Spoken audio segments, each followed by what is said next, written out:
बहुत समय पहले की बात है। एक आश्रम में एक साधु रहा करता था, जहाँ दूर दूर से बच्चे पढ़ने के लिए आते थे।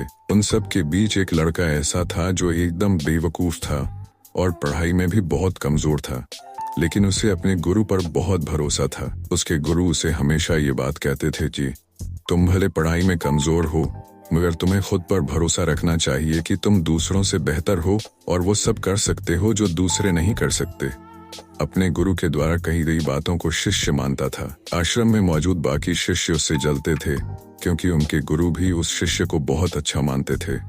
सबको लगने लगा था कि आगे चलकर यही लड़का इस आश्रम को संभालेगा, इसलिए दूसरे शिष्य मिलकर उस लड़के को आश्रम से हटाने का विचार बनाने लगे। एक दिन वह सभी दोस्त मिलकर उस शिष्य के पास गए और उससे बोले, अगर तुम्हें खुद पर और अपने गुरु की बातों पर इतना ही भरोसा है तो जो उस सामने वाली पहाड़ी से छलांग मार दो।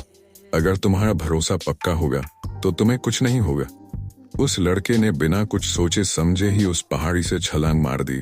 उस शिष्य के छलांग मारते ही सभी को लगने लगा कि वह नहीं बचेगा और वह लोग उसे ढूंढते हुए पहाड़ी के नीचे आए। जब उन्होंने नीचे जाकर कर देखा तो उस पहाड़ी के नीचे एक बड़ा सा तालाब था और वह लड़का उस तालाब में मजे से तैर रहा था। उसने उन शिष्यों को देखकर बोला, आप सब सही थे, मेरे भरोसे ने मुझे बचा लिया। उन बच्चों को लगा कि उसकी किस्मत अच्छी थी इसलिए बच गया। कुछ दिनों बाद आश्रम में आग लग गई और 2 लोग आग के अंदर फंस गए। सभी शिष्यों को एक बार फिर से बहाना मिल गया और उन्होंने उस शिष्य से कहा कि अगर तुम्हें अपने गुरु से सच में लगाव है तो तुम अंदर जाओ और उन दोनों लोगों को बचा लो। वो तुरंत अंदर गया और तेज आग की लपटों के बीच में से उन दोनों को बाहर निकाल लाया। उस शिष्य का शरीर तपे हुए सोने की तरह दमक रहा था। ये सब देखकर बाकी के शिष्यों की आंखें फटी की फटी रह गई। कुछ दिनों के बाद उनके गुरु उन्हें दूसरे आश्रम लेकर जा रहे थे और बीच रास्ते में एक नदी पड़ी। नदी पार करने के लिए सब नाव का इंतजार करने लगे। ऐसे में अन्य शिष्यों के मन में फिर से शैतानी उठने लगी और उन्होंने उस शिष्य से कहा, तुम क्यों नाव का इंतजार कर रहे हो? तुम्हारा तो भरोसा बहुत पक्का है, तुम तो इस नदी को चलकर ही पार कर लोगे।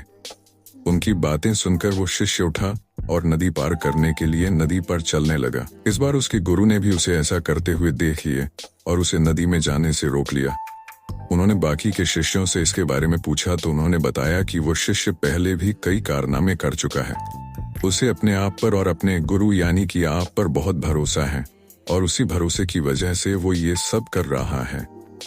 पता है, गुरुजी ने सबकी बातें सुनी और उस शिष्य से कहा, तुम ये सब क्या कर रहे हो? नदी बहुत ज्यादा गहरी है, तुम इसे चलकर पार नहीं कर सकते। ऐसा करना संभव नहीं है। वो शिष्य बोला, संभव है, मैं आपकी शक्ति और अपने भरोसे के दम पर ये कर लूंगा। ऐसा कहते हुए वह नदी पार करने लगा।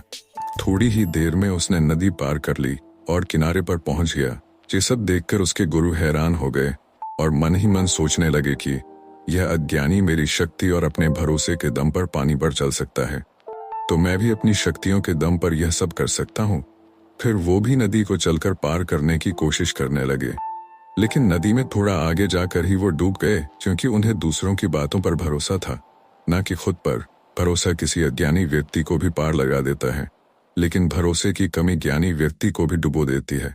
अगर आपके अंदर भी भरोसे की कमी है तो आप भी जीवन में कामयाब नहीं हो पाएंगे। इस कहानी के अनुसार अपने आप पर भरोसा होने का मतलब ये नहीं है कि आप भी पानी पर चलें या फिर पहाड़ी से कूद जाएं, बल्कि खुद पर भरोसा होने का मतलब ये है कि आप अपनी मंजिल को पा सकते हैं। बस आपको सही दिशा में फोकस करना है। अगर आपके अंदर भरोसा होगा कि आप किसी भी चीज को हासिल कर सकते हैं, तो आपका माइंड कभी भी फेलियर के बारे में नहीं सोचेगा, बल्कि आपका माइंड हमेशा सक्सेस पर फोकस करेगा।